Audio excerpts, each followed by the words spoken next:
A common sense recap of the day's biggest stories. It's John Catsimatidis and Rita Cosby. Katz and Cosby on 77 WABC. Breaking news, WABC. And joining us now with some big breaking news, maybe some things that might come up in the debate tonight, is John Solomon. He, of course, is the founder and great investigative journalist with Just the News. John, what do you got? Well, it's debate night. It's a historic night, right? The first time that two candidates have been debating in the general election before they're even nominated. Think about that. The nomination conventions are months away. But it's very consequential.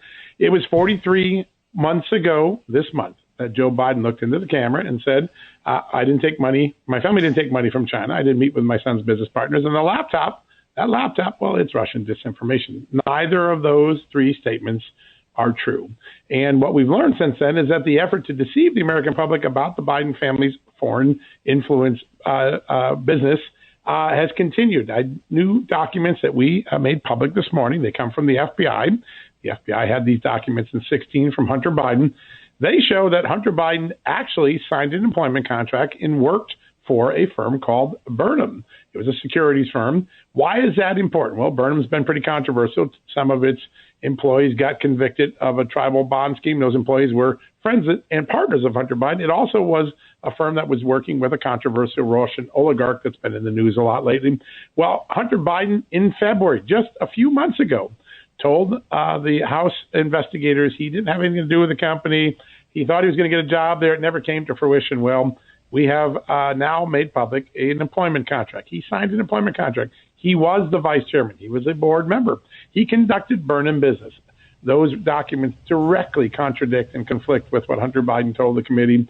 A lot of lawmakers upset with that and expecting another criminal referral. And John, before you go further, did he testify under oath? Was that under oath? And just as you said, could that be a referral?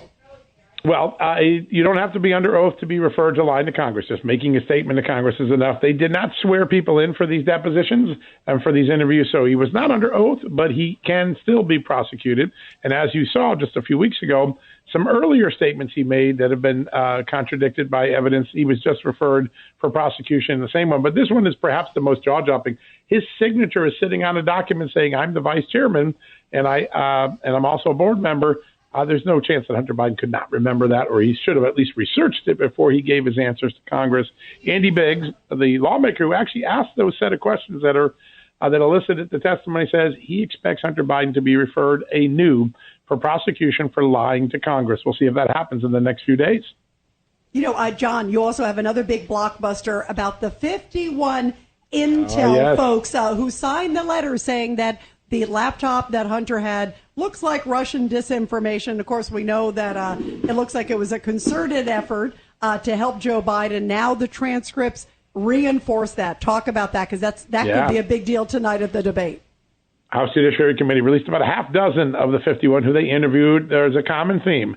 None of them had any evidentiary or fact basis to say that the Hunter Biden laptop was disinformation. They had no intelligence. Nothing told them that. And almost all of them said that they were trying to help Joe Biden. So it was a political, evidence-free intelligence declaration that they made. Very important. And I think people are going to remember back. They trusted the Bidens in 2020. They trusted those 51 people. There's a little bit of dating remorse and maybe a little dating rebound that might be going on in tonight's debate. John Catsimatidis, how could 51 security people, ex-CIA, ex-national security, ex-whatever else they were, sign a document like that, and it's completely false? Yeah, and not even have a basis for it. And sometimes you write something and it sounds fishy, but at least you had something to hang your hat on. There's nothing to hang your hat on.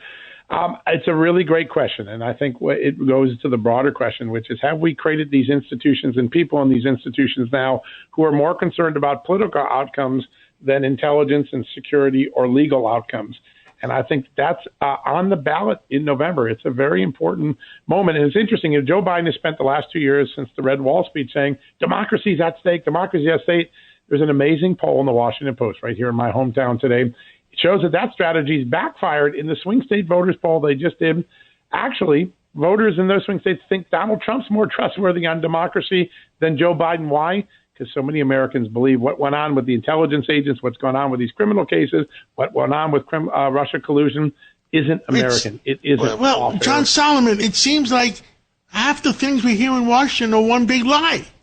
Yeah, I think that may be our new vacation cycle. Come to D.C. It's one big lie. You're right. I think you're right, John. I think the distrust for Washington not only is palpable and large, it's probably well earned from the last 4 or 5 years of its behavior.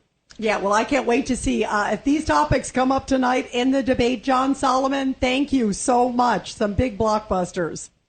Great to be with you guys.